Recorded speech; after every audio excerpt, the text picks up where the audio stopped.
You might not recover from a last-minute change of plan, but with IBM Storage Flash System, we can recover your critical data within just 60 seconds. Okay, so, IBM Storage Flash System. No drama. No, you're going third. So it's going to be Kabir, then David and Dom, and then you go, and then I go. And so I'll do a little introduction. The podium mic is there, or the handheld if you want the handheld. And that's the adapter for. I think they also have a dongle for. We might not be able to help with old office drama. And now in Japanese. Kabir, you want to start showing yours as well? Jeremy!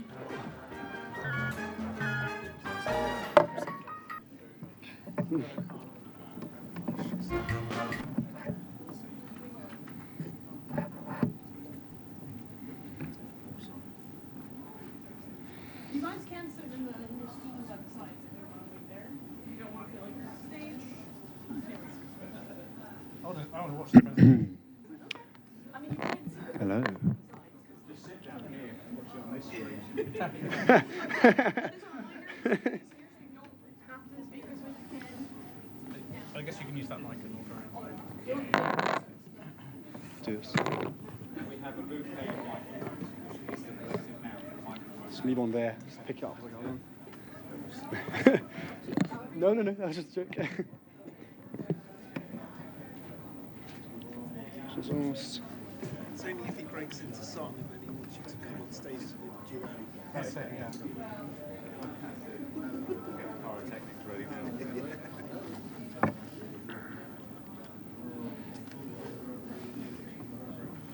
Yeah, we'll just use the little microphone. Practice one. Yeah, we can just take As we're talking. Oh, do you want to? Yeah, and then if you need to add anything. Do you want to do next slide? No,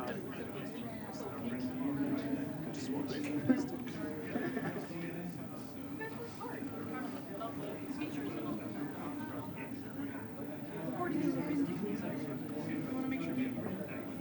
Just shout. Start with wake up.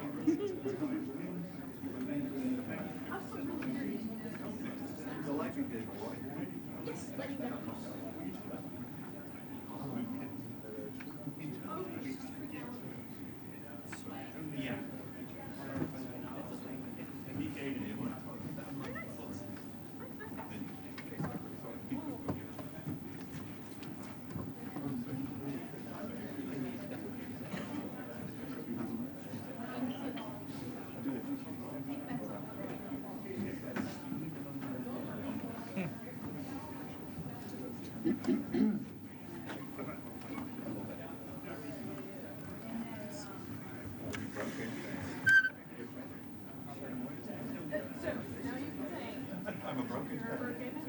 Unless you have one. To be fair. Well, I am a broken. For the women of a certain age in your life. Yeah, that's. Those are a lifesaver. What do you get for my wife? So it's not for me, it's for my wife.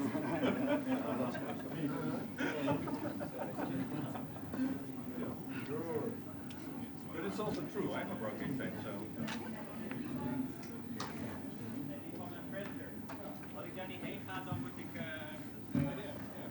One more minute. I feel like we had a whole lot of dropouts, and everyone just decided that it was too sunny a day to be at a conference and bumped off. It's fair enough. Good idea. Just saying, if we had some champagne out there, we would all be on the balcony going, yeah, we're demoing. I think there are a lot of people already to the airport. It's a flight home. I mean, to be fair, this is the worst time to leave because it's actually nice. Even when it's raining horrible. That's why we're going tomorrow.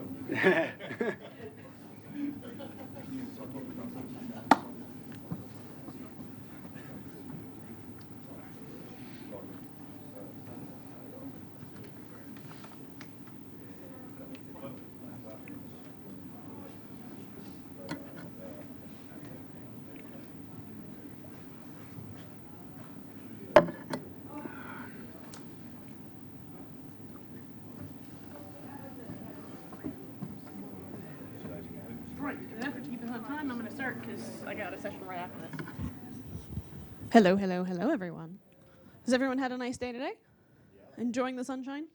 If you haven't been outside on the balcony on a day like this in the UK, you are seriously missing out because there's you can count those on one hand.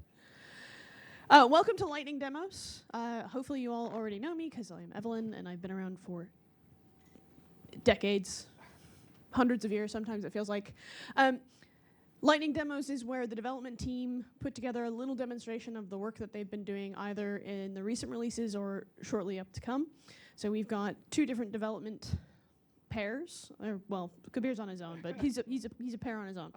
Oh, yeah. We've got Manoan in the UX design team going to show us some upcoming designs, and then if we have some time, I've got a performance test stand that I've been monkeying about with doing horrible things to that I can show you stuff from the 9.1 kind of in development GUI from a UI perspective. So we're going to try and move a little bit fast. I mean, not too fast, but hopefully it'll be interesting. If not, my name is Maria, and I organize the event. No, I'm kidding. All right, so I'm going to hand this over to the development engineers who have so kindly come out today. So take it away, Kabir. Right, hello. I'm Kabir, guys. I've been at IBM for about 2.5 years. I'm one of the engineers that worked on policy-based high availability with asynchronous disaster recovery. Stop. You know what? Hello, that's probably better. Starting off, this is a 3-site replication architecture. We start off with Site 1, which is our central replication source for disaster recovery. Site 2, this is highly available, it's active, supports read-writes. This is a direct replica of Site 1. It is highly available, active, so if there is a major failure at Site 1, it's a direct replication source. And then you have Site 3, our disaster recovery site. This receives asynchronous replication from the production. If we move forward, my demo today, we start off with an active production workload, standard single site deployment. So we've got a volume group, we've got volumes within it. These are mapped to a host, all running I/O. We want to go on to add HA, create a partition, import existing resources, add DR. You look at how the recovery copies are created in Site 3. Again, everything done from Site 1. We're going to then, when we have the 3-site system set up, create new volumes. You can just see in real time how the recovery copies are created. And then we're going to simulate a disaster on one of the production sites, just so you can see how quickly the DR site can actually detect that an outage is happening. There's an outage on one of the production sites. Right. Okay, so you can see Site 1, Hammersmith. We've got our volume group, test VG, within which we've got 3 volumes, all 4 GB each. We've got read writes going there, all mapped to our host, Hammersmith/H. Yeah, let's go on. We'll create a new partition. We want to import our existing resources, call it test partition. So we go on and create it. Add our volume group, test VG within this.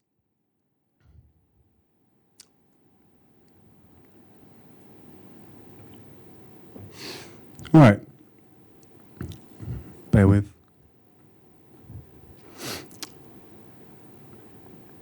So once we've done this, we want to go ahead and configure replication. We've got 3 options here, HA, DR, HA and DR, i.e. 3-site. We want to go for that.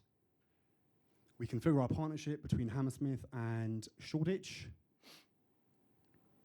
We configure our IP quorum.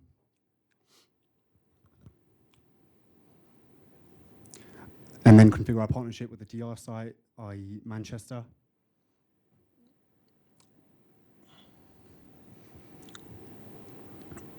Now at this point, we want to create our remote partition on the 3rd site. Again, all of this done from Site 1. This is DR linked to the partition we made initially.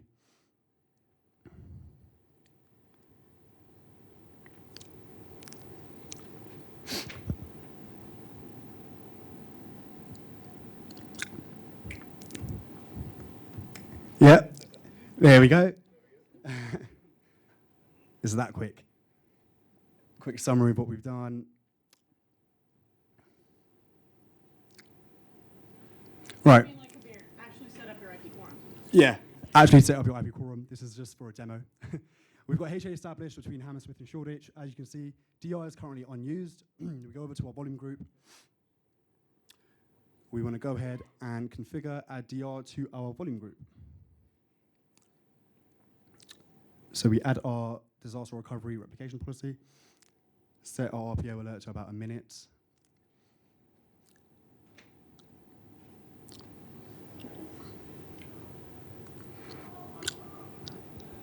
It's very quick. It just feels like a long time. Yeah, you're all just staring, so it feels like a long time. Right. And now, in a few moments, you'll see DR will be running. Any moment now. Aren't you glad you're not doing this live? Oh.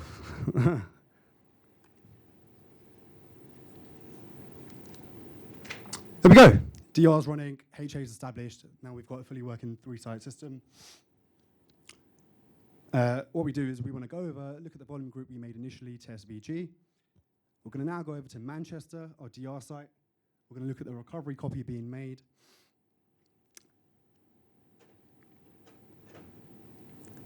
And there we have our remote partition that we made at Hammersmith, within which we've got our volume group and our 3 volumes. Now, while we have the 3-site system already set up, we're going to go over to Hammersmith, create a new volume, just so you can see in real time how quick the recovery copy is made.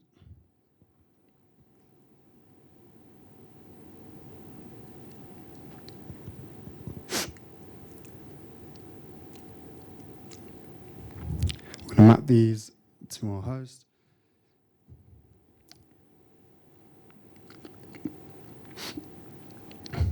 And yeah, it is very quick. Continue.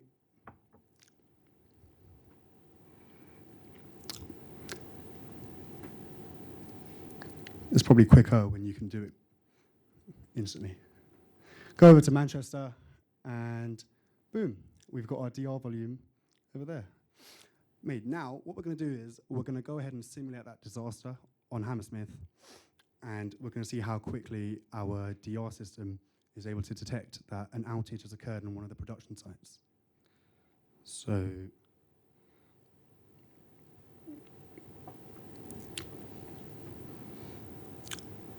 Also a good command not to run. yeah, do not do that. Again, just for demo purposes. Any second now. It's worth mentioning, this is probably happening faster in real time. The GUI takes a few seconds to update based on internet.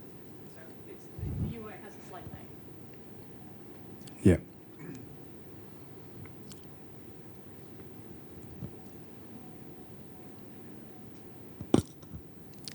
And there we go. DR is now disconnected.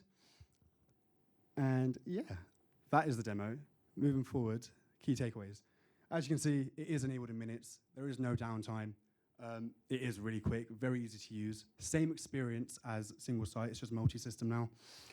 Again, very effortless. And yeah, bottom line, enterprise-grade resilience, consumer-grade simplicity. Thank you. Just one, you did disable one cluster, right? One. So I was expecting that the DR was going to continue for the other side. Which system did you restart? So Hammersmith had been the one that we simulated the disaster on, so one of the production sites. The other side, shortage. Yes, that. Does that not continue asynchronous DR? You would if you had quorum. Right. This is what happens when you don't configure quorum. Right. My apologies. But again, what I was trying to show is, yeah. 100%, yeah. I was showing how quickly we can detect that things had gone wrong. But yeah, again, bottom line, very simple to use, and yeah, effortless. Thank you. How many steps? Anyone ever do that with? Anyone set up free site with remote copy? No? Okay. Thank you, Kabir. Right, thank you. All right, now we've got Dom and David who are working on highly available snapshots. So some of the concepts are similar in that they will have a 3-site setup, and they will be doing various disaster recoveries. But the focus is, again, on the snapshots, and not to take away their thunder by explaining everything ahead of time. I will hand over to them before I spoil it all. So take it away, Dom and David. Hello, everyone. Just got to plug in. I'm not going to cross the mics.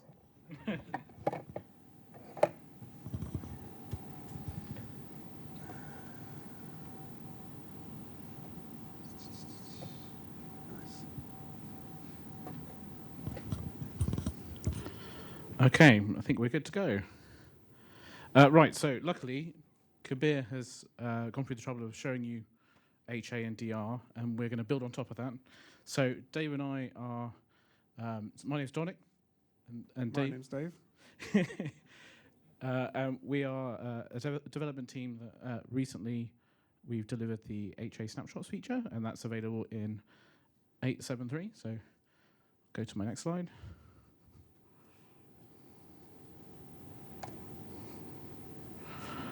There we go. And so what this gives you is the ability to take your snapshots across both of your HA locations with the same data, and then also the ability to then restore without impacting HA sync across the rest of the objects in your partition. Right, so we're going to run through 2 scenarios. The first one's going to demonstrate how to take a snapshot on the fly and then restore it without impacting HA sync. And then the second scenario is going to take down a site and kind of show you the internal scheduling of HA snapshots, how you can build up a history of HA snapshots in your system and then recover while you're in a disaster. And the other important thing to say is that the screen captures and videos are going to be us showing in the GUI, but also it's available in the CLI, and you'll be able to automate it as you wish. So I'll hand it over to Dave to take you further the first scenario. Okay, thank you. Okay, so the first scenario is, as Dom said, data corruption and recovery using highly available snapshots. So we've just got a kind of diagram here of what we're doing. So first of all, we've got 3 systems, Manhattan, Brooklyn, and London. So what we've done is we've created a configuration on Manhattan. So as Kabir said, partitions, volume groups, volumes. And then we've created a HA link between the two using policy-based high availability. So we've got HA running, and Manhattan is our active management system. And then we've created a 3-site or HA plus DR link to London. So London's our disaster recovery site. And then we're going to show taking a highly available snapshot. So of the volume on Manhattan, we'll take a snapshot, and at the same time, we'll get exactly the same data in a snapshot on Brooklyn as well. So it'll exist on both your HA pair systems. So I'll do a demo here. So this is the GUI for Manhattan. The way you do it is you just go to volume groups, into snapshots tab. You can see a button, you click take snapshot. That will just run this CLI to create you a snapshot of the volume group contents. And we can see there's our snapshot that's just appeared. And if we switch to Brooklyn, we're going to go into the same volume group on Brooklyn, so the other system, and we should see that the same snapshot has appeared in the Brooklyn system. So same name, same contents, and it's available on both systems now. So we've got a highly available snapshot of our data.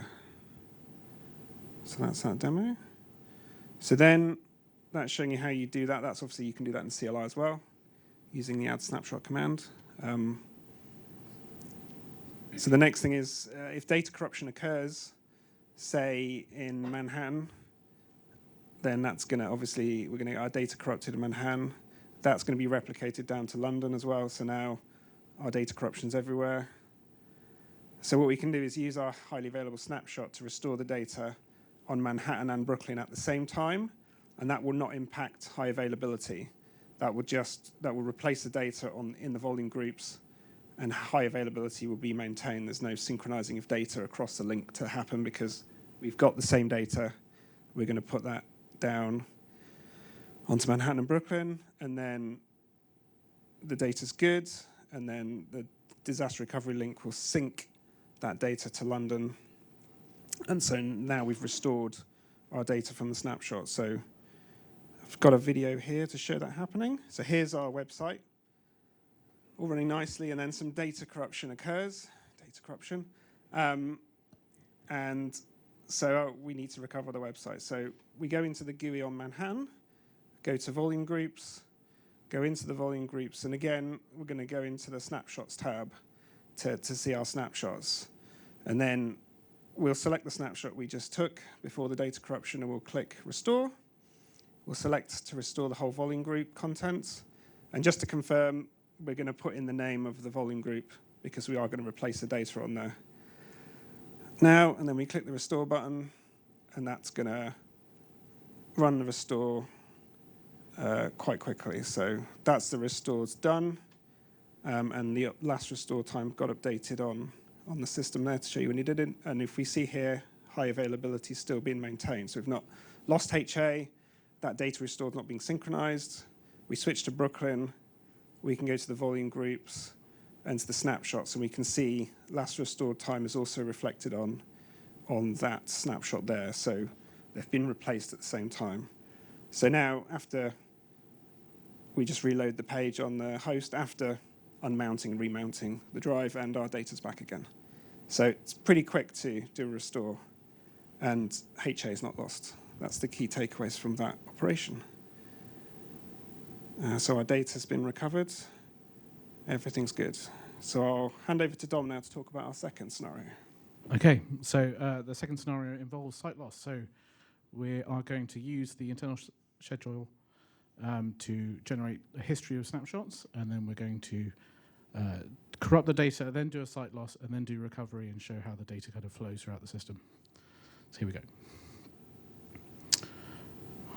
So we configure some snapshot policies on our volume groups, and that means that they're going to be taking HA snapshots at regular interval, and we'll build up a history of snapshots. And then we'll inject data corruption, much the same. So here we're going to the volume group, and we're going to navigate to the policies tab, and you'll see on the right-hand side that we've got a safeguarded snapshot policy. It's taking snapshots every hour, and their expiry time is set for a day, so they'll stick around for a whole day. And that's generating HA snapshots for us. So immutable snapshots with the same data on both systems. You can see that the marked as highly available on the right-hand side. And then here we're on the other system, so this is Brooklyn, and we're just going to show you that the snapshots, well, the policy is set up the same, and that the snapshots exist here too. But this snapshot policy has been manually set up with. There we go. So we have our history. Now we will inject data corruption. And then that data gets propagated to the DR site. And we're triggering a site loss at Manhattan. So now we can restore at Brooklyn from one of our snapshots. The copy of Brooklyn is now clean, and then that clean data will get synced to London. And then when Manhattan is recovered,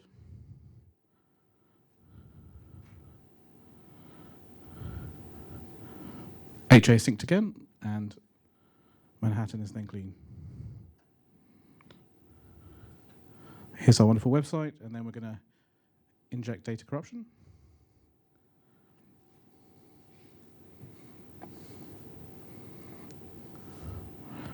We're on Brooklyn right now, so you can see that HA has been suspended. DR still running and active to London. Go to our volume groups. And then we've got the choice of which snapshot do we want to recover from.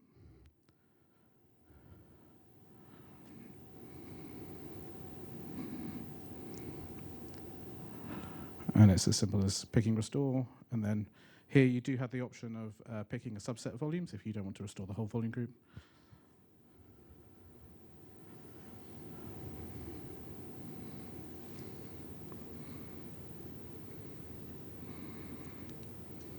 And there we go. We've restored the data. And you can still see DRs running. Right. Reload the page, and we're back to clean data. And then this is HA still suspended, but then Dave emulated. Once HA is established and the data is synced, then you'll have a clean copy on Manhattan.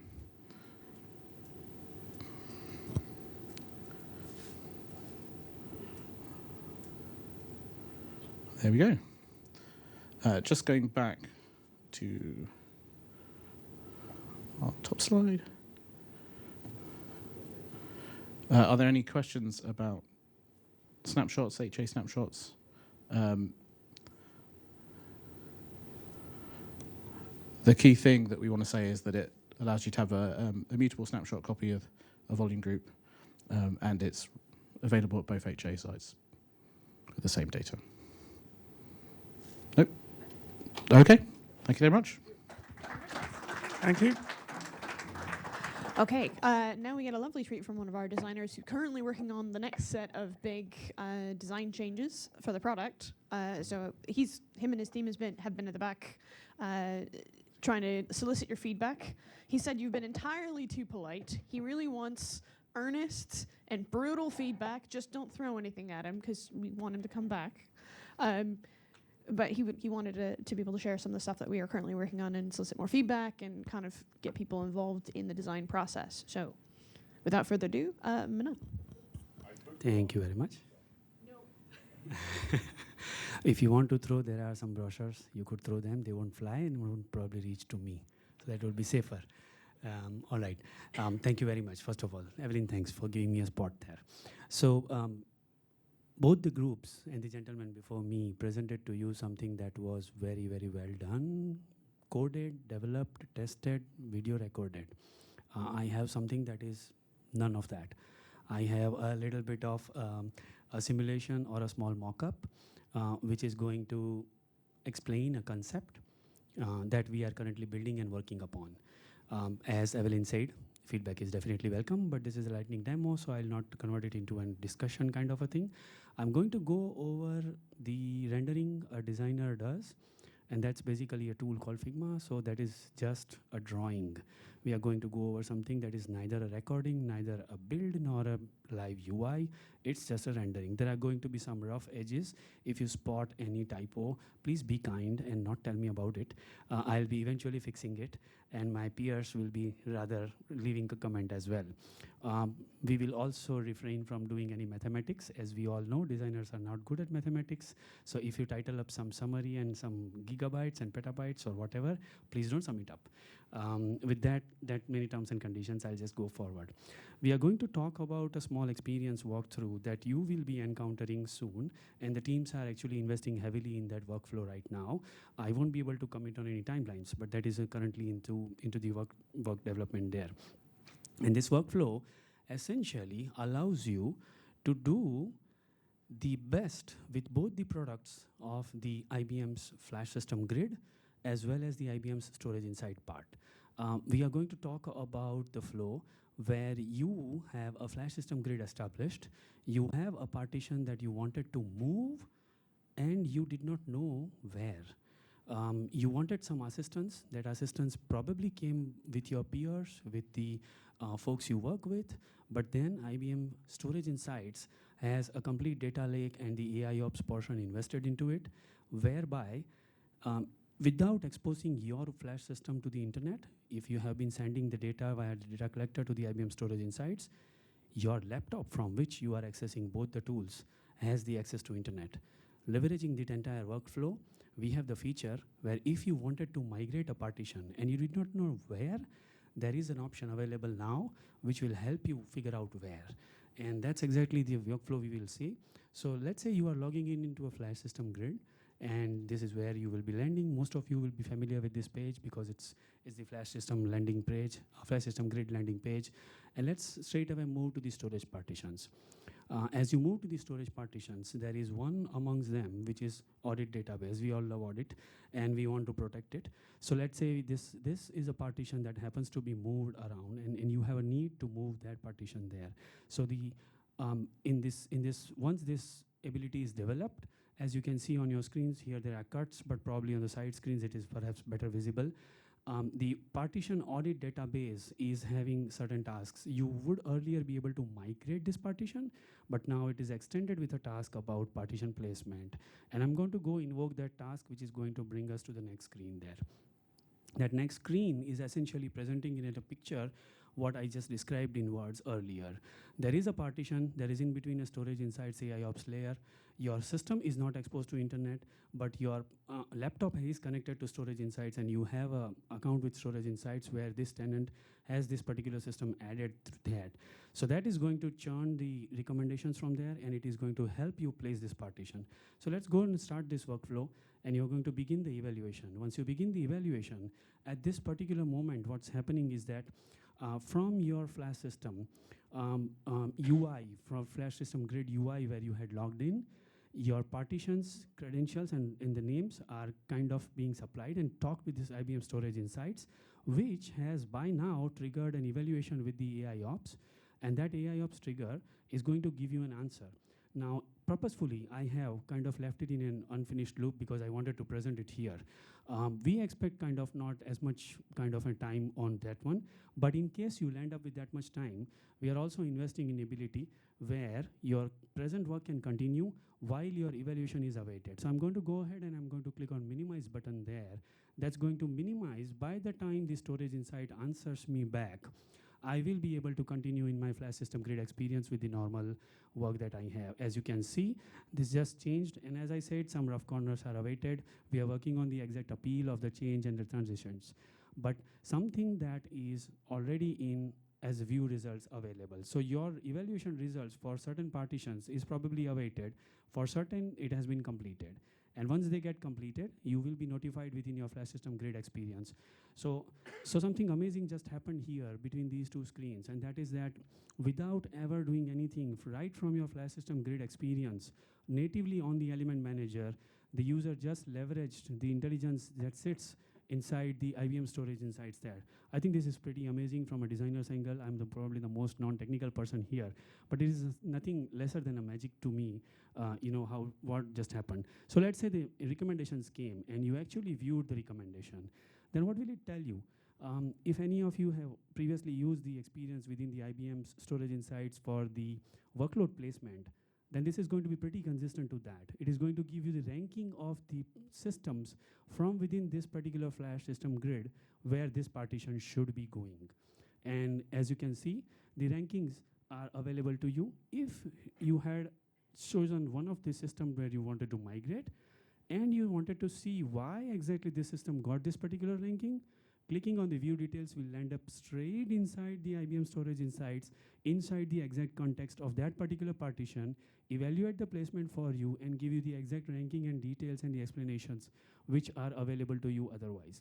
So without actually logging into IBM Storage Insights, yourself and doing all the laborious job of putting in all the forms and the data and evaluation, you actually could do it right from the element manager, but then the cross launch is as well available to you. So right now, the transition that happened is a transition in my demo that I kind of did in order to show the new tab opening around the IBM Storage Insights. I'm going to go collapse this tab back again, and it is going to go away as it came to us, and it is going to go away. So this will be otherwise a browser tab experience for you, where a new tab would have opened up and you would have probably seen this particular information there.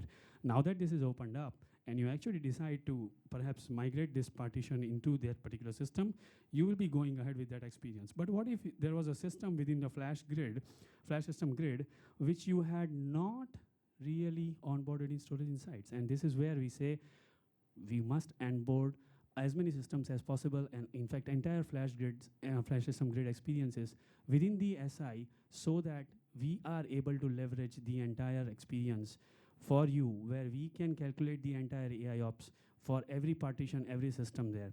There is a second system that you see which has not been onboarded onto the storage insights portion, so that its analytics are not available to you. You cannot really evaluate from this system's perspective whether it will be able to host this partition or it will not be able to host. So if it is not onboarded, there also we would say that you will be able to click on that particular link there, and that will take you straight inside that particular specific element manager's call home or the IBM Storage Insight related configuration portion. This is something that is we would say that one must not encounter. Rather, have the IBM Storage Insights leverage all the data, let it help you in terms of the placement there, and have all the flash system grid systems onboarded within the IBM Storage Insights in order to really have complete analytics possible. Let's say with this much that that you have selected this particular system, and if you choose to go forward, then your usual flow of actually having the system migrated is still available to you. So what you did is that you started from a flow where overall you wanted a placement advice, and should you choose it, the migration possibility is available to you at the end of it, which is the usual migration wizard that you already have, and most of you might probably have already used it within the element manager experiences. So that would really start the migration flow, which is as usual. You will go through the steps that are necessary inside the whole migration flow. So that would be the entire flow. I would actually rest the whole presentation portion here. I would welcome any questions or discussions, but yeah, and I never introduced myself, yes. So my name is Manoan Bhatt, and I work with the user experience team there. With that, my colleague's photograph is also there. We would love if you onboard with us on the sponsored user program or our usability test program. Many of you have been doing it, so many, many thanks to you. If you have already interacted with Pearl on any features, this feature is under coding, under development, and I would say that if you wanted to know more such features and more upcoming things, do please reach out to us. We would love as designers to connect with you all, and we would love to really be with you in terms of seeking feedback and everything. I'll rest it there, and I'll give it back to Evelyn unless anybody has a specific question or anything. Thank you very much for giving me a platform. Thank you very much, Manon. Yeah, excellent. Okay, I had a bunch of recordings I was going to show for joining a flash grid, and I even have a full partition migration. Sorry. But they are videos. So I was only going to do those as a backup if I can't get this to work. But I have, I think, a 912 UI running on one of my performance stands because I've been doing awful things to it for the past few weeks. And by awful things, I mean I'm injecting hardware errors on the PCIe complex and then seeing what happens. As you can imagine, it's not very nice. But I stopped the inject, I think, on Saturday, so I have a pretty good amount of historical I/O.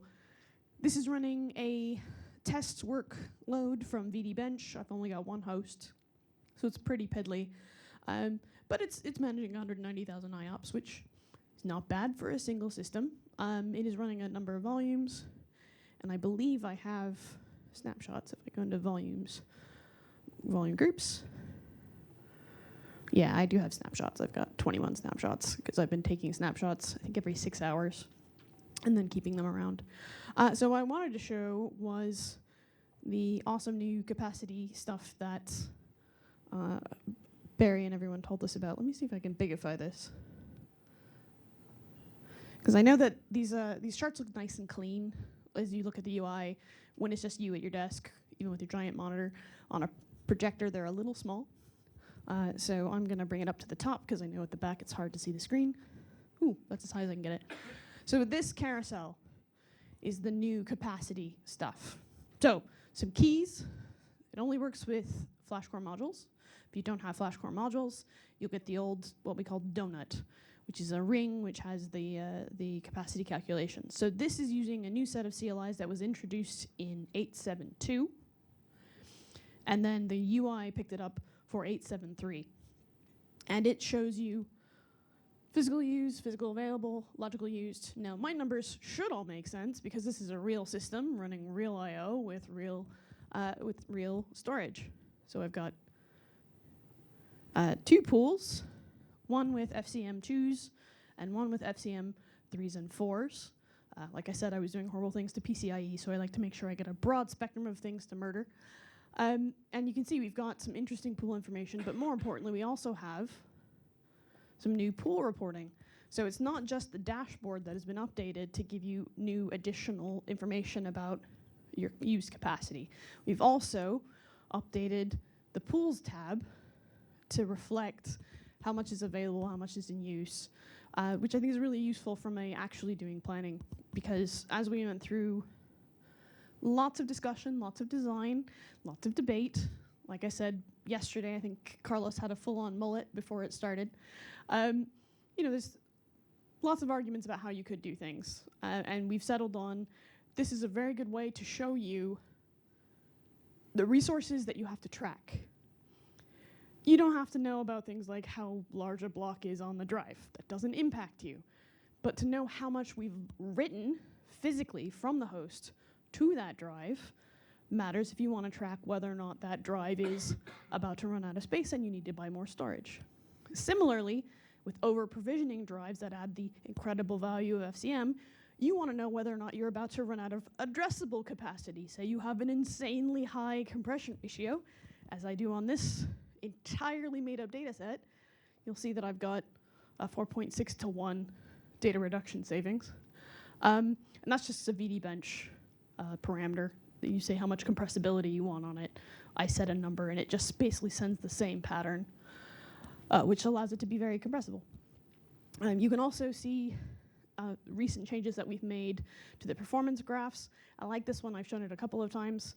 We now provide seconds, minutes, hours, and days. So on this box, which has been out for a couple of weeks now, or at least a week, I'm running I/O for a week, you can see that I've got a lot of history in terms of the performance. And you see that again on the performance graphs. I've been running pretty steady state, and if we go back far enough, we should be able to see where my error injects were. There were my error injects. I was murdering one node and then letting it come back, and then murdering again and letting it come back. And you can see that as the node failover happens, because what I was doing was an incredibly disruptive murdering of my node. I might as well set it on fire, and has no way to tell its partner it's leaving. So you do have to wait for the lease to expire and then come back, so you get an I/O pause. On a more graceful failure, you wouldn't see that. But this kind of PCIO activity is pretty rare, so that's why that activity looks a little suspicious. But it's pretty much timed out, because these will be nicely rounded within that time frame. Just like when you look at SI stats, it'll be an average of the time period that we're talking about. So it'll take, I think it's 60 samples, and then average that 60 samples, and then average that 60 samples. So seconds will average to 60 seconds, minutes will average to 60 minutes, and so on and so forth. So you just still have 60 data points. They're just further apart. Go ahead.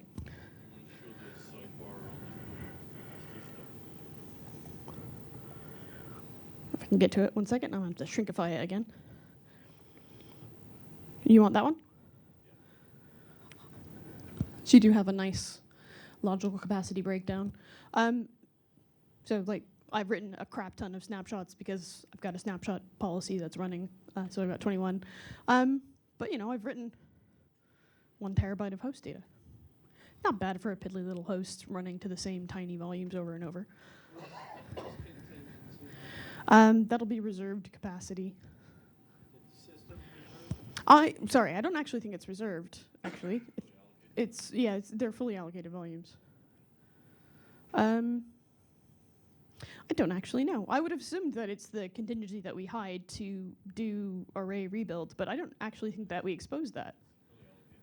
Okay. So it's what we reserved for that volume, but we've obviously not written anything There you go. to the capacity. So it's already So it's reserved, but it hasn't been written. Because we only take a full extent.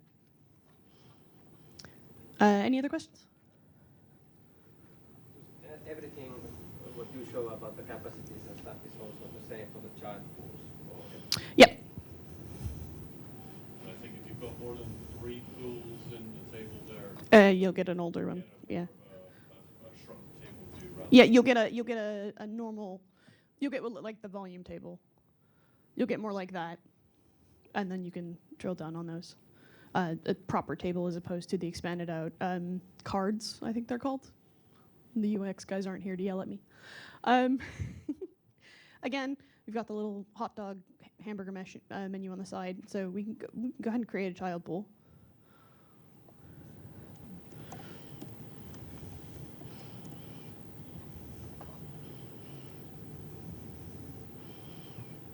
And that shows up like that. And again, you can see all that capacity information from it.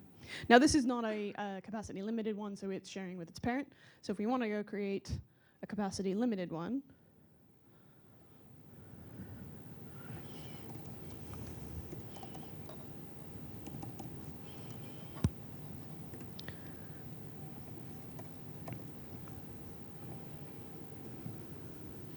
that looks like that. So it's not sharing the capacity, so I haven't written any capacity to my red-headed child pool. Make sense? Does it show the limit what you assign? That's a good question. I would assume so, but let's see what the callout does. Yes. That'll be the available capacity. Oops. Thank you. Go away. The other thing you may have noticed in this top is the Explore the Flash Grid. So when you're looking at a Flash Grid, I've had a couple of questions on this where people are like, am I allowed to, well, if I create a Flash Grid, is it going to disrupt stuff? Is it going to do blah, blah, blah? And hopefully we've made it really clear it's a management construct. It's about being able to provide unified pane of glass and scale out all that fun stuff. And you can take existing systems, create a partition, and you're not interrupting those existing systems. You're not stopping those systems being themselves. The value of the Flash Grid, obviously, Flash System Grid, is the migration. So if you're not going to migrate anything and you don't need a unified management point, maybe hold off. But it's a silly thing not to take advantage of, given that it comes with the product and it's incredibly powerful. And utilization, which for those of you who use SVC, that was like one of its primary values, right?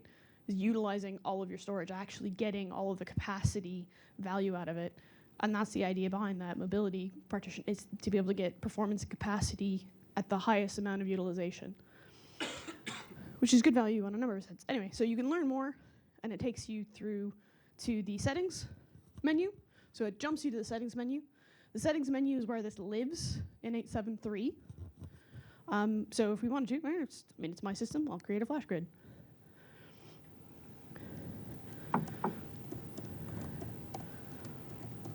Here we go.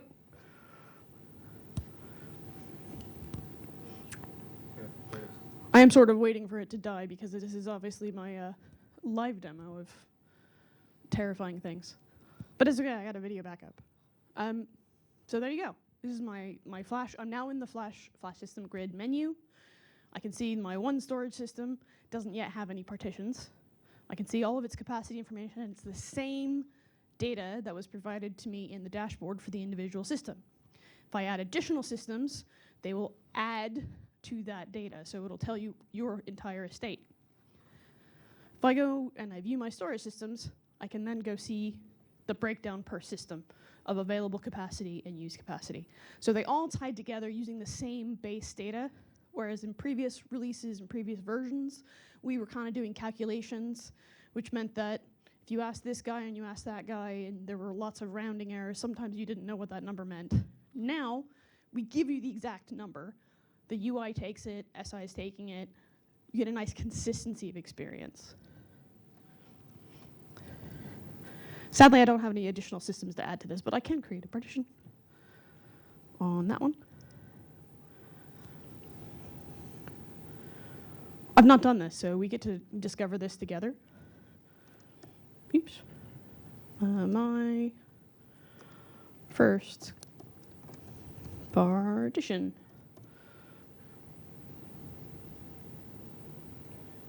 All right, so important note.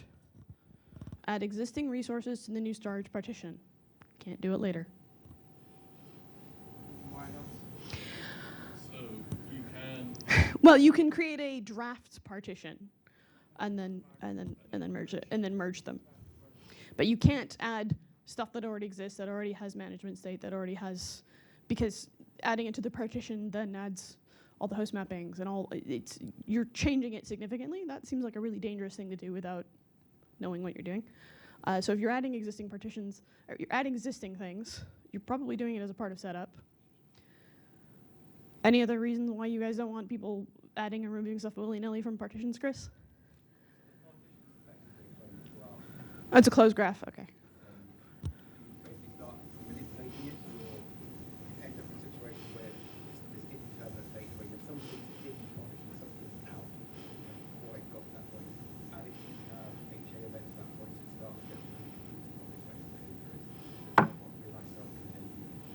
Okay.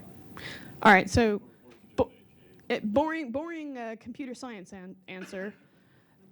Complex closed graphs get indeterminate, and you end up with horrible state transitions that you can't resolve and don't know what it's supposed to be. User reality, we have a set of state that we understand about the partition. If you start moving stuff in willy-nilly or around, now we've got stuff that isn't connected that should be, and we're not quite sure what its state should be, which ends you in a bad place, generally. I don't know how many of you guys are computer scientists, or take graphing theory. Okay, so I'm going to add my existing resources.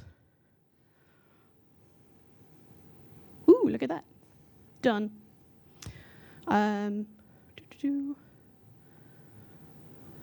Ooh. Okay, so you can only do this if you have one or more. If you don't have any, obviously you can't add existing ones because you don't have existing ones. So I've only added one of my volume groups. There we go. Now I've got a partition with a selected volumes group. There's also like automatically include, which would have selected all of them, I believe. We'll stick with the one. And I'm changing the partition and publishing it. And there we go. I've got a volume group in a partition, and it has 24 volumes. Whoa, I've added 2. Okay. I didn't think I was supposed to add 2. Oh, yeah. Yes. Okay.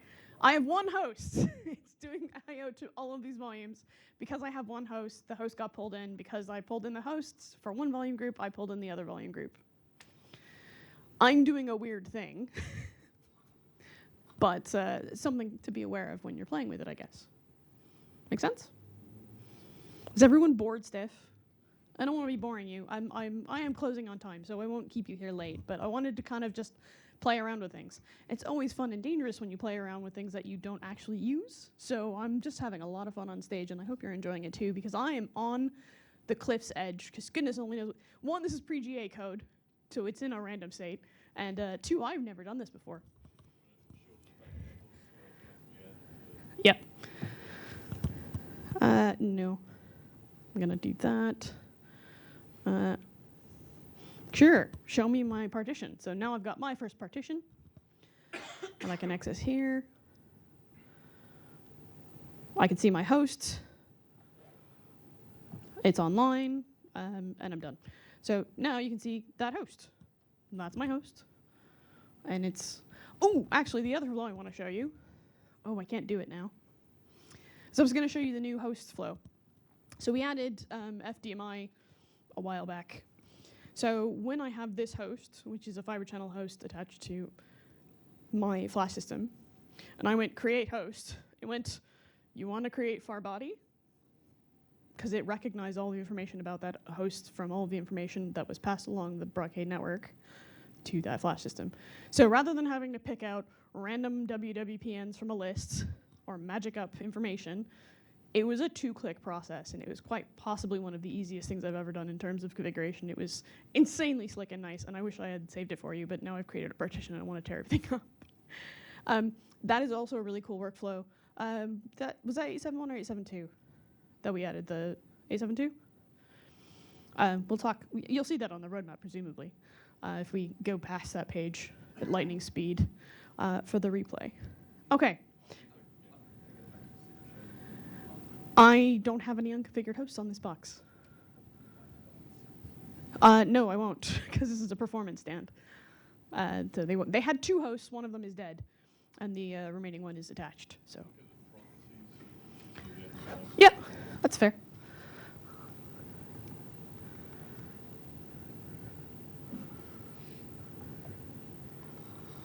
Yeah, so you can see it's a Linux host. It's got 12 ports. It's logged in on all of them. It's redundant. Ta-da! Very exciting. All your path information. So useful stuff. Really, really clever. Every time I log into the GUI, as an architect, I don't actually use the product that often. I know, terrible, because I'm usually looking at stuff 2 or 3 years down the line. But when I go back to use something that's like an active development, it's always a pleasant surprise to see how much easier stuff has gotten, to see how joyful of an experience it was. I set up a performance stand last week to run, because all the performance team had sodded off on a Friday early because it was nice. And I didn't know what I was doing. I'm like, all right, I need to set up, I know what their host names are. Let me go. And through the use of history and through the use of the native host information, I was able to configure 4 stands with 96 volumes and run a full VD bench run on my hardware over the weekend. And they came in and said, hey, you want a job as a performance team? I'm like, no. But that's how easy it's gotten, because I was able to use the UI and just go through really simple workflows that just made it seamless and fast. I was able to go from not knowing what I was doing to having a performance test stand running a full test suite of tests in about half an hour, which, 10 years ago, I think the amount of time it took me to do I/O on a brand new stand was probably more like a day. Granted, I didn't have to go fight with zoning. I have to go fight with the multipathing drivers because there's a script that we just go rescan. It's nice. But it's definitely been an improvement over time, so that's always been a joy to see. Is there anything else anyone would like to see? Just a question about Yeah. the host. Uh-huh. If you have unconfigured host, Yep. it should be zoned, I imagine. Because it's talking to the switch, so anything that's connected to the switch, it will report. Now it's going to tell you that it's not logged into that system if it's not been zoned. Yeah. But it will know any power channel port that's So it connected to the will switch. find the host. It will find the host. So you have to zone in afterwards, or? You would have to zone in to get it to log in. Yeah. We're not that clever yet. Okay. Yet. It's on the roadmap somewhere. If you're using any groups, you would only find one set of ports. You're still going to go in the amount of configurations you have to have a work with. Yeah, there aren't any hosts on this fabric. Yeah, so remember if it's npib on the host, then it has to be logged in. You have to see that it was only going to find the physical. Yeah.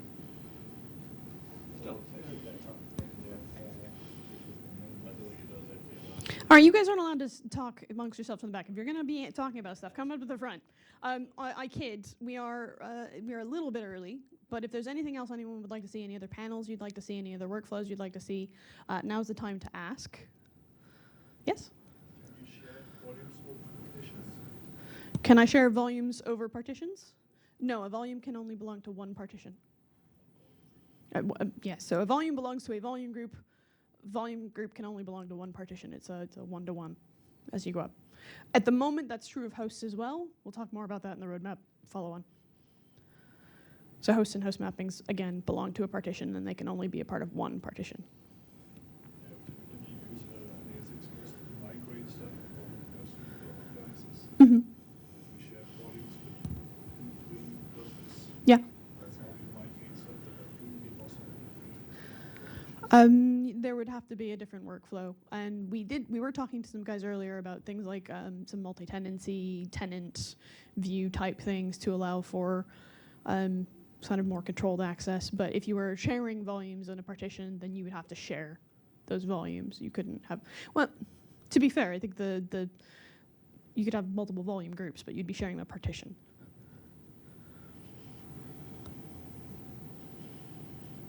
Did I say anything wrong? Cool. It's always nice when I get it right. I don't work on any of this, so it's always fun to learn. I work on the lumps of metal that you see out there, mostly, and scaling. Anything else? Anything else you want to see? I found something in the UI that was called volumes new, but I've been afraid to check out what they've done because I assume that's a new panel that's in progress. Oh, okay. So you want to see the yeah? All right. Let me pop that video up because it is a video. I don't. Yeah. Can I ask who's planning on going to the roadmap session and who's planning on staying here for the Broadcom session? Oh, come on. Most of you going to roadmap? It's just whether we switch rooms. That's the reason I'm asking. Should we keep the roadmap session in here and move the Broadcom to the breakout? Is that what everybody wants?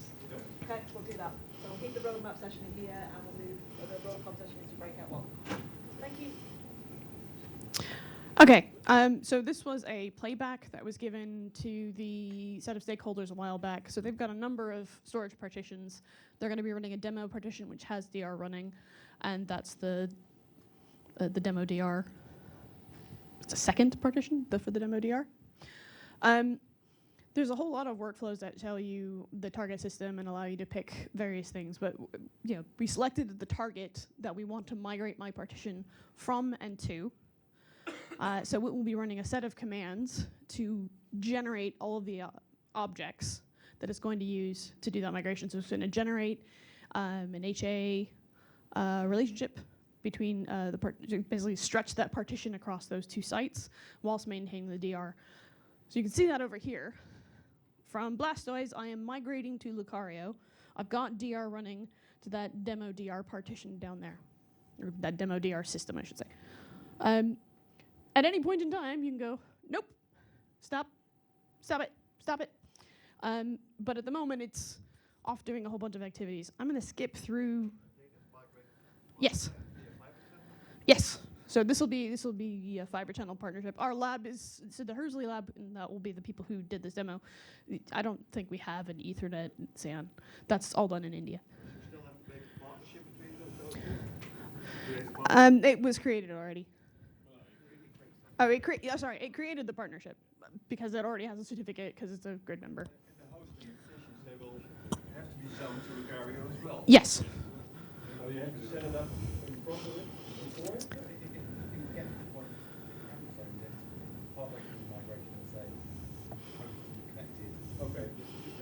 Yeah, so you can do it before you start, or you can do it as part of a middle step, but we won't let you complete it until you've.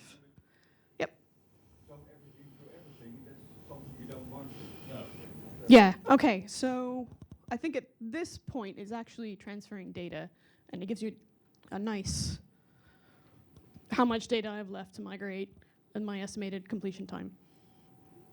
So at some point, that host is going to have to be able to see those new paths to that new system, which I honestly don't know what this was doing in the demo because it kind of seemed to switch back. Hello, trouble. But I assume that what it's doing is all the background tests to go and complete the kind of object stuff because it's already transferred the data.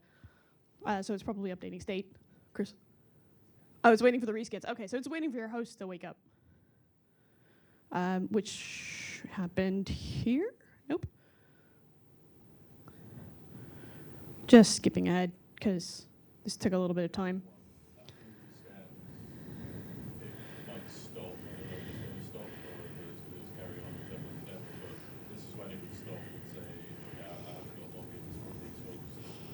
There.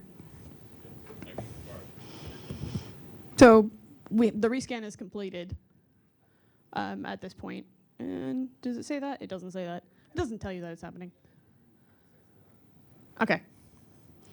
Yeah, so I don't think we let you get to this point if the hosts haven't seen the new paths on the new system.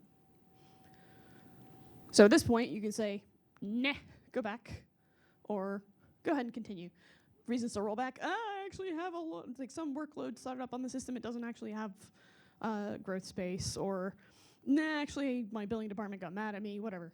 Whatever reason you might have to decide to change your mind, you can go, never mind, and go clean up and roll back. In the meantime, presumably, we're going to hit the commit button at some point in this demo. I think someone was talking for a long time. Oops.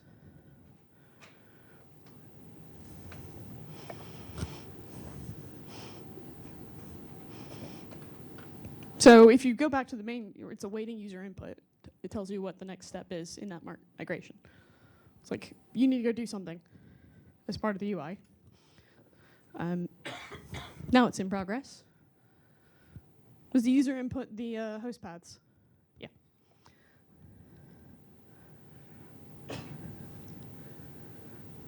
And we just wait for what seems like a million years, but is actually an incredibly small amount of time in practice.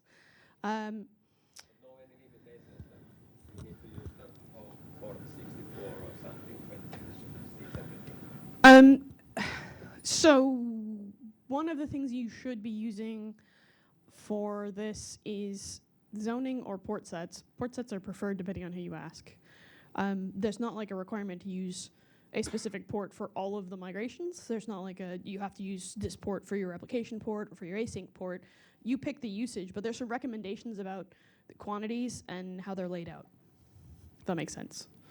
Does that answer your question? A and in another system those are in port set 2, but yeah. There is no any kind of limitation that those needs to be certain port set in both systems. I don't believe there's a limitation that they be like port 1 and 2 here and ports 1 and 2 there. That's not. I don't believe that's the case. Exactly. Anyway, so that has already migrated in the background while we were talking. And DR is fully running, and it's migrated from Blastoise to Lucario. It was not a huge amount of migration. It was like a couple 20 gig, something like that. So it's a fast migration. But you saw how many steps were actually done in terms of the user inputs. The external stuff is the pathing and the zoning. We'll talk in the roadmap about how we're going to make that part easier.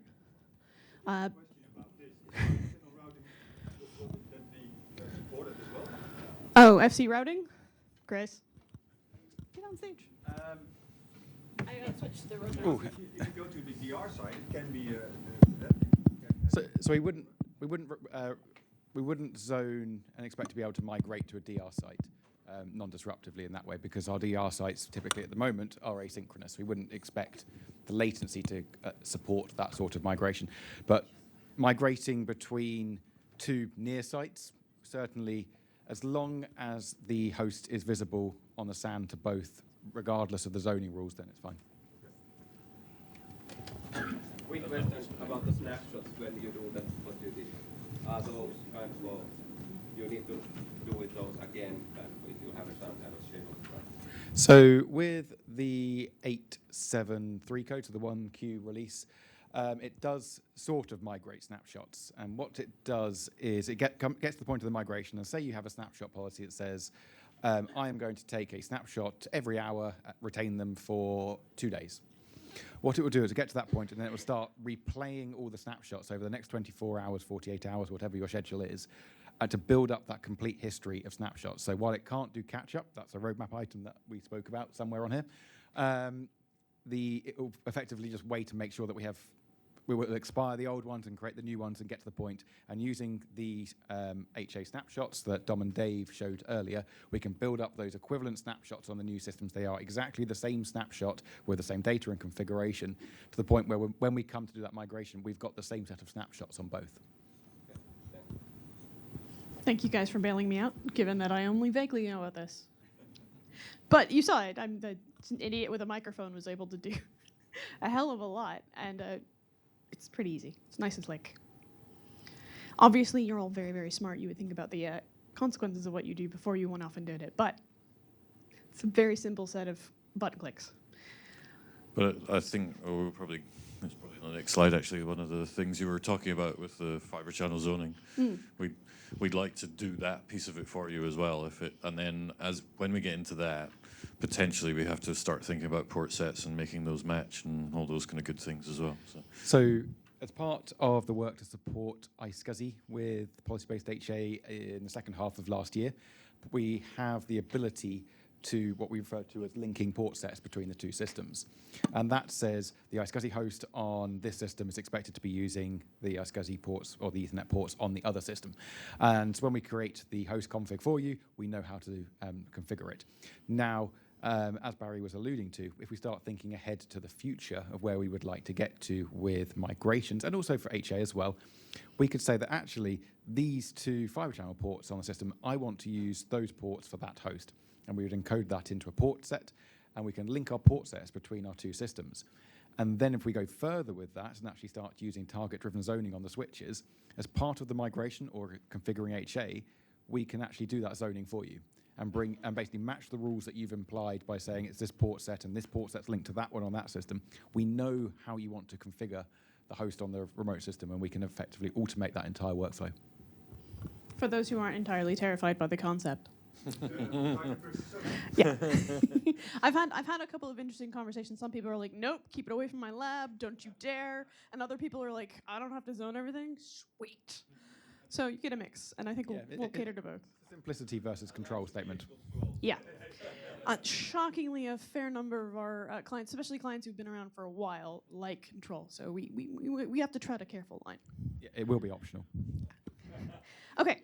This is where we let off, and I did show you quite a bit of it. So we saw the migrate while you do a DR recovery site.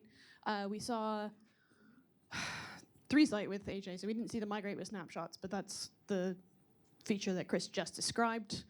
And migrating workflow with IO activity monitoring. So that's the whole point of where we stop. There's 2 points where we could stop during the migration. So the first one being, obviously, if we haven't got a login for it, we're going to stop and say, okay, you need to go and zone that up. You'll get a DMP that will show you all the hosts that you need to go and sort out, the ones we haven't logged in. It's a maintenance procedure. Yeah, our maintenance procedure. Fixed procedure. The next one is then at the point where we want to check that the IO is actually flowing through the new system. So some of the OSs, we've got some of that in there for those. We can check the rescans happened automatically, so we move on, and then we can check the IOs flowing through the ports, and that's when you then get the commit button. We're happy that everything is working as it should be. Are you happy? The one, am I right in saying for the DR, we have to pause or stop replication while that's happening? So that was in the demo, but I didn't highlight it. Yeah, so you can migrate the production copy maintaining DR, and that's just happening all the time.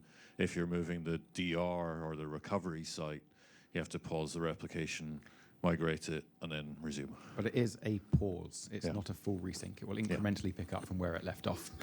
So the logic behind that is it's quick, typically, to migrate for HA. So HA real-world workloads can migrate at 8-10 gigabytes a second is what we're seeing in the field. You don't typically have that over longer distance links. So we could migrate hundreds of terabytes in hours. At that point there, we can switch over and then continue the migration, and we've got potentially a few terabytes worth of data that we need to resync to DR. So yes, it's going to increase the recovery point, but it's far simpler to do that way than completely resync. I think we covered most of the scaling you stuff covered early the on scaling. yesterday. Yep. Obviously, next thing is we want to be able to migrate iSCSI partitions as well, so in the same way. Yeah, we fundamentally have a lot of the building blocks there. The piece that we don't have yet is the rescannability. So unlike Fibre Channel, where it's always logged in and the name server tells us when something appears, we don't have that with iSCSI. There needs to be a kick to go and get it to discover the new target. So there's things that we're playing with. Could we have something like a kind of an Ansible script to go and cause a rescan? Could we add something into like a Linux package that can basically auto-detect this and go and rediscover everything or a set of known targets? There's lots we can do in that space. It may be that we just need you to go and do a config change on all of your hosts. Ideally, we wouldn't want to do that, but we do need a way of saying, by the way, go look over there. That doesn't naturally happen with iSCSI like it does with Fibre Channel. The same would apply to NVMe as well. Yeah, so then into the future is picking off the last few things that are missing there. So migrating NVMe, migrating while maintaining HA. It's a nice, easy thing to say. That's our three-way HA stuff. Yeah. Setting up Ethernet partnerships automatically as part of the migration stuff as well. And then the thing that we're not going to let Chris go to any other events until he's delivered for us, the migrating multi-IO group SVC into a grid. So if you've got a large, we talked a bit about it in the SVC session, if you've got a big SVC cluster, and you want to move into a grid world, currently the migrations are all single IO group to single IO group. So this will be a special that we do that will allow you to migrate one IO group at a time onto a new system so that you can essentially extract out of a larger SVC cluster and get there. So I think it's hopefully towards the beginning of... we have a whole Slack channel dedicated to it that has all of the architecture team basically racking their brains. So it is definitely forefront of mind. I showed you the capacity reporting and the improved management across the grid. You saw the partition migration in the GUI from that last demo. Moving forward, I think Sally talked a little bit about this as well. The SI, Manon was showing the designs. The design demo that you saw was that one. Partition management's IP, so having an IP that follows a partition around. Go ahead, Chris. So that's kind of useful for several purposes. If we think about automation in a grid world, we don't want to be in the situation where if we migrate a partition, or even if in the HA world, only one of the systems supports management tasks at the same time, we don't want to teach every piece of automation that it now needs to look at two places and handle the case where one of them can't do it. What we want to say is, instead of using the system IP, use this partition IP, and that just follows the management location, whether we're migrating, whether we're failing over HA. The other interesting aspect of that is when we start to think about multi-tenancy in a grid. When we can basically, as kind of the storage administrators, we can have grid-wide level administrative roles. But when we talk about our tenants, we can just give them, this is your IP to access, and that's the partition, or maybe they have a set of partitions that they can access, and they can't really escape from that partition. That's kind of their little world that they operate in. They've got their host, their volumes, their volume groups, their policies, and so forth. But they don't have the visibility of other tenants. They don't have the visibility of the actual underlying hardware. That's not their job. Their job is to play in their little world and kind of do their kind of storage, and it keeps it kind of nicely conceptualized. So this probably works quite nicely into kind of MSP or somebody that we're talking about pulling other customers' workloads in. You don't want to have to expose the whole system to them, so they can see their little piece of the world as opposed to everything. And that's related to the next piece as well, being able to assign individual certificates to partitions so we can have properly authenticated connections between external automation or web browsers or whatever with those partitions. So we can have different partitions having different certificates. Okay. I think moving on, it's just further enhancements into the AI ops stuff. We've probably... The automated new device setup is quite an interesting one. If you've got a grid, it's likely your DNS servers and all of your other bits and pieces and everything else that you have to set up at the start of the system is exactly the same as all the other systems. So add in this system to the grid. Do you want me to inherit a whole bunch of these attributes that you have by default on all the other systems and essentially set it up, configure it, it's now ready to go. We did already talk about the automated FC zoning, the FC target-driven zoning. Again, that's Brocade only. The other vendors hadn't caught up. Changing of grid owner, I think, is an interesting one. One thing I didn't really stress is that the system that you create the flash system grid on, or the SVC grid, is the owner of the grid. It's the only one allowed to do the kind of... It's the only one that's allowed to add and remove members. And it doesn't fail over at this time. This gives you more flexibility with kind of moving that around as well. All right. Lots of usability stuff. At the moment, out of space alerts, if you ignore them and say, yeah, go away, we don't re-raise them. I thought that was I think that will probably come in sooner because we're already talking about easier ways to solve that problem. But it was, but in Phil's roadmap that he sent me, it wasn't there at all. It seemed to have dropped. Maybe it's because it's a small item. I think it's relatively a small item. Yeah. I think that one will come in earlier than that, because otherwise Andy's going to beat me up. So on the... Which one? Allowing CLIs to run during update. Key important thing for you to recognize. It's only updates from here. We can't retrospectively allow you to run CLI updates, but from here, and again, that's about playing nicely with automation. Automation doesn't really like it when we tell it, nah, you can't do any of that stuff, I'm upgrading.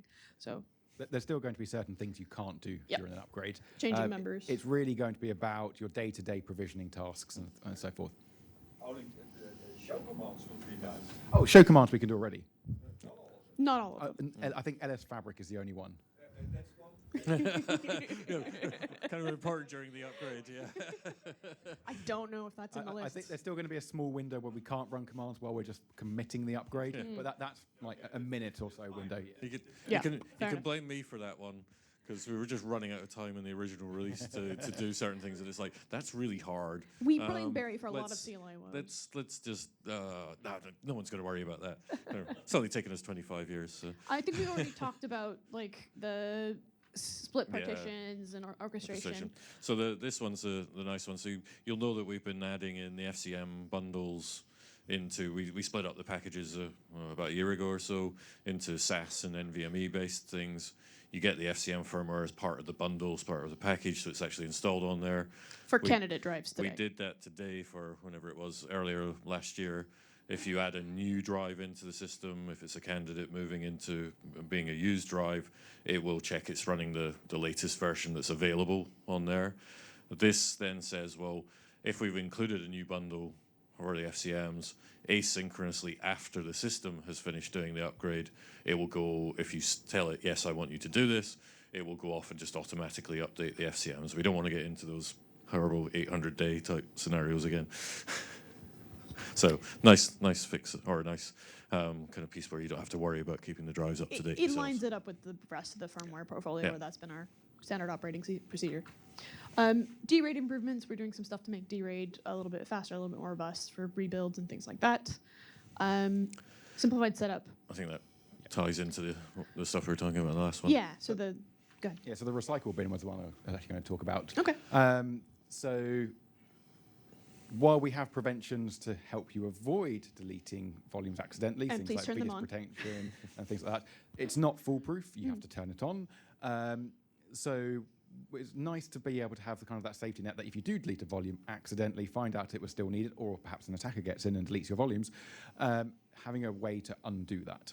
So the simplest approach, given our architecture, is why not just take a safeguarded snapshot just before the deletion of the volume?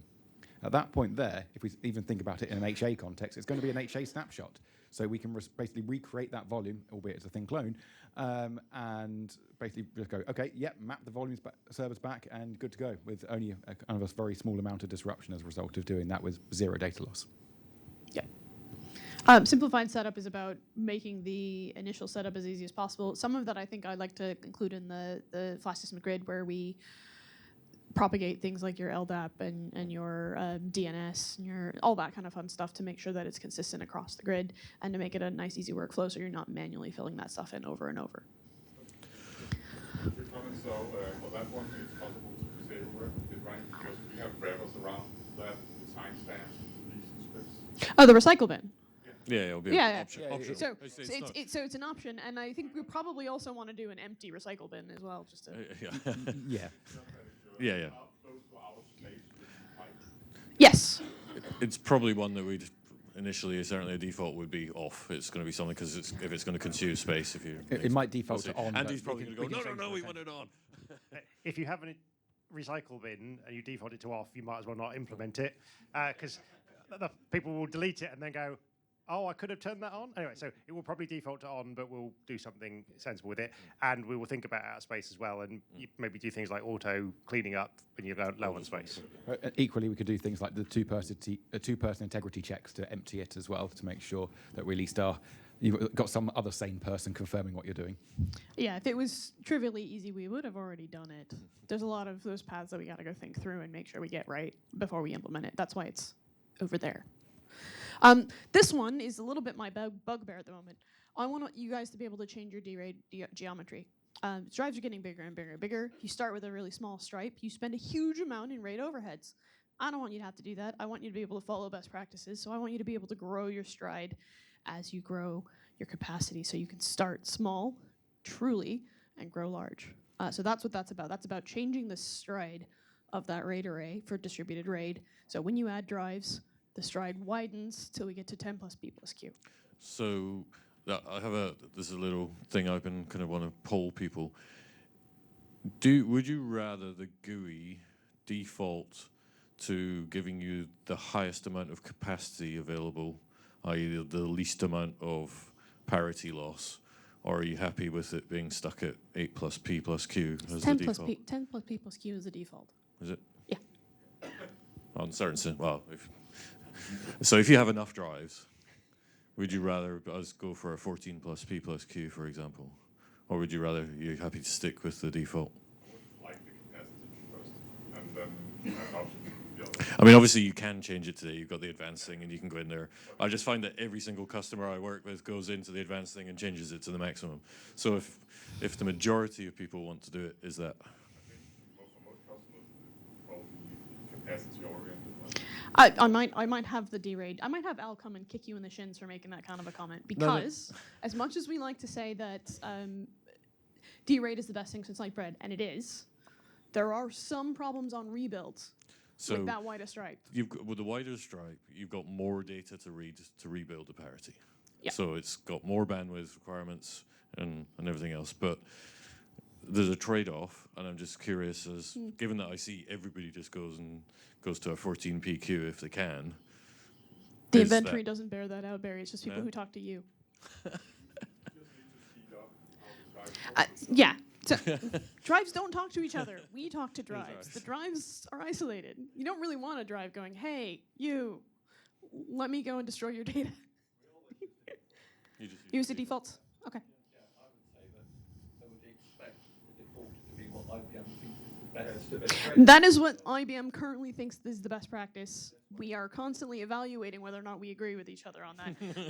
The RAID technical team want you to use 10 plus P plus Q. The people who want you to get all of the capacity out of the sale will want you to do the wider stripe.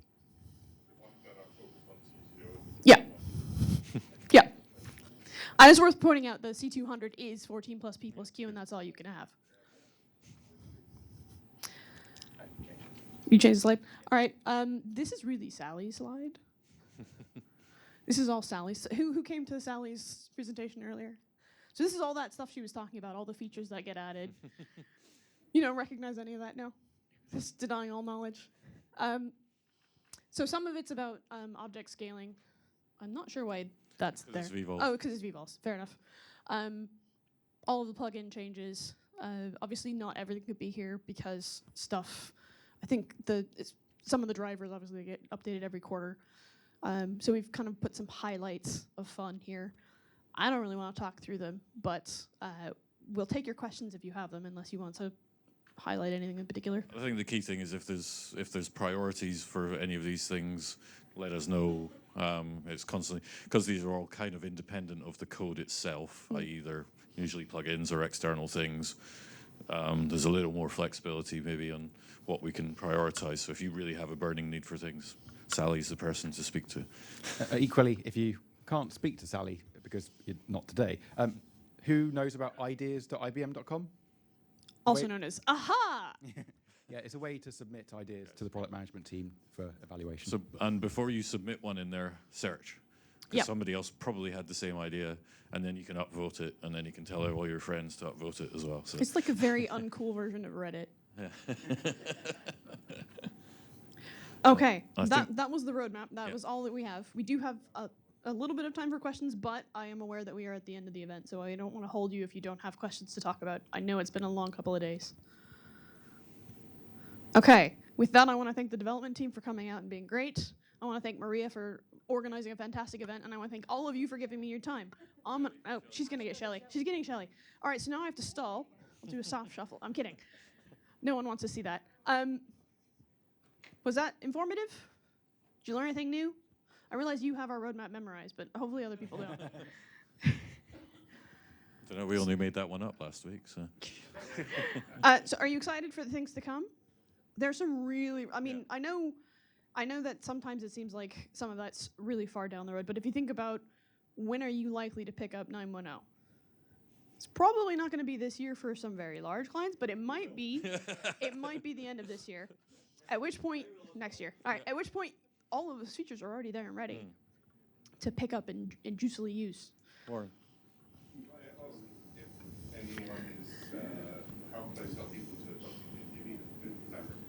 Oh, that's fair. Anyone here using NVMe over Fabric for their hosts? Yeah, interested in looking at it, playing with it? tried it with we ran into problems with the amount of hosts you can. Was that fiber channel? That's or yeah. So 910 will give you 256 per IO grip. It is. Yeah. Why isn't that on there? Yep. Yep. It's right on the scalable, right at the beginning. Where it should be. It's not. It's missing. We missed that. It's bottom left. Yeah, but Yeah. yes. I mean, so at first it was there was some funkiness with the device drivers, so there was a slow uptake because everyone went and then broke the standard.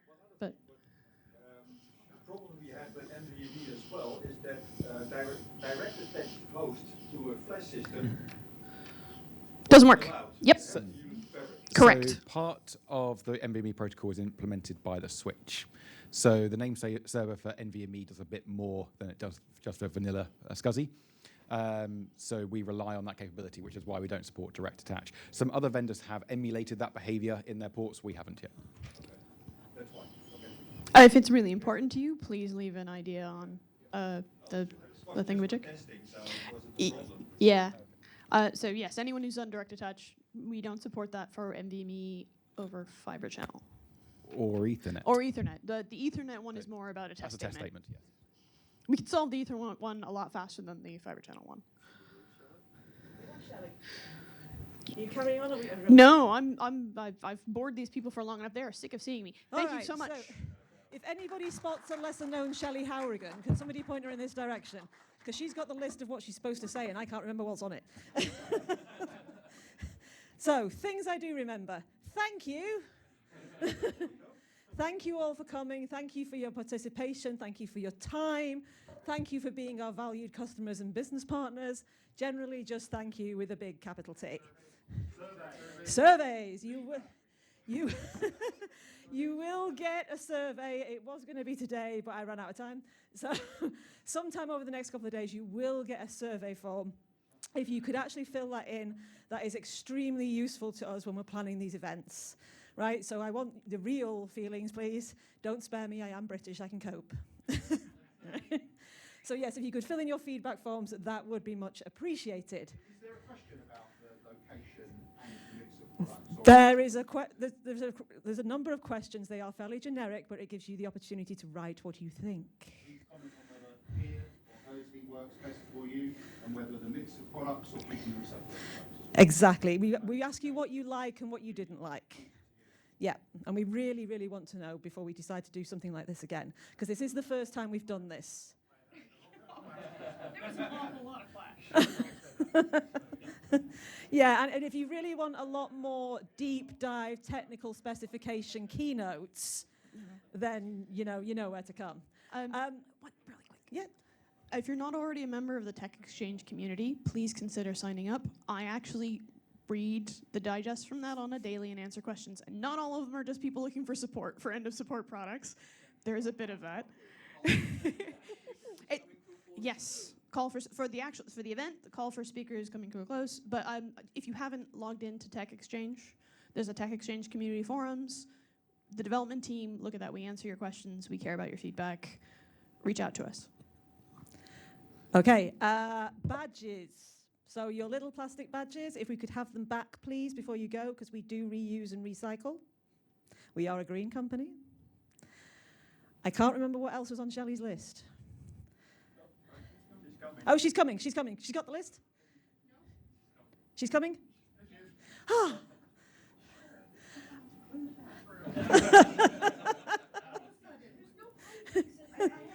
All right, I did badges and I did feedback and survey, and I can't remember what else is on your list. Because I have the list and it was in the bathroom. Okay, so you said surveys and badges. So we're turning in our badges. Presenters, you need to put your presentations available in the box for the customers. Now, and BPs, I would assume, of course, that is not counting confidential information, right? So roadmaps won't be there, but you will get a link with all the presentation material so you can remember the things you learned in case you had a little nap or had a bathroom break at an inappropriate time. All right, we're going to take a picture. All of us. there was this idea that we would have just the speakers take a picture outside as a group picture. But why not all of us on this lovely patio, now that we've seen sun in the UK, which was, I thought, non-existent at this moment. Okay. We need proof that there was sun. What's that? We had a few times nice weather in Hershey as well. Oh. I think that's it. Is there anything else? What did I miss? So, alongside the access to the box folder of the presentations, you've all been invited to a box folder called Pictures. Oh, pictures. I don't want your holiday snaps. Right? But if any of you have taken pictures throughout the event that you're willing to share with us, if you could load them into that box folder, we will use them for kind of encouraging people to come to future events. So that would be most appreciated. And I think we started some work on maybe preparing for next year's event, or right around the same time, perhaps, at this same location, perhaps. So keep that in mind as you make your future plans. But those pictures and those feedbacks, the feedback that you give, will help us really promote and even get more. And did we thank Broadcom? We did not. Again. Well, He has come. has come. There he is. I think we need to thank Broadcom again. Thank you very much, as always, for helping us put these on. You are an integral part of making these a success, and we thank you very, very much. All right? Okay, anything else, anybody? Anything at all? No? Can we call them brocade? No. Yes. I think they would prefer, yes, well, I don't think we want to go there, do we? Do we want to go there at all? I don't think we do. I don't think we want to go there. You can, I can't. Okay. So I speak on behalf of all the IBMers in the room who thank you for taking your time to do all that and to show up. So we appreciate you, and I think we're done. If you'd all like to come outside. Let's come outside, shall we? We all need to have a spot of fresh air and a little bit of sun. Oh, and whoever took my clicker yesterday, I would love it back. Ian had it. I don't know where it went.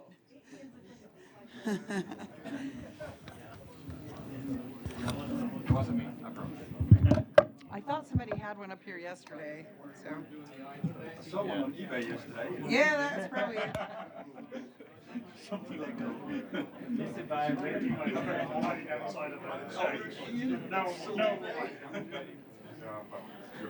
Is that why I got a phone call from Raleigh, North Carolina? Who was that? That's probably Jim, right? Comstock. Where are you guys? Where are you? I thought you guys didn't have a picture.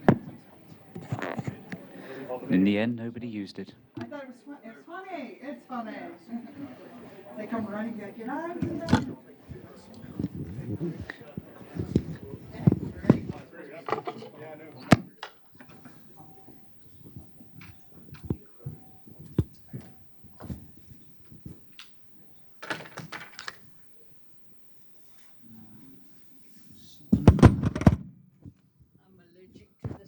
So. All right. Great. No, yeah, don't do that then.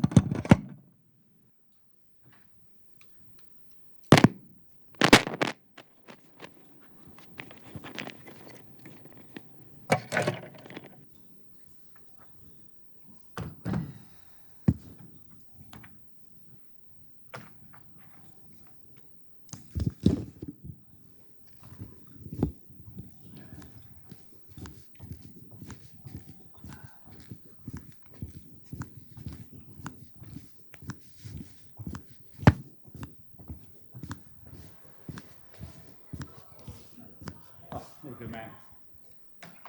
Funny. Definitely the IBM is not too good.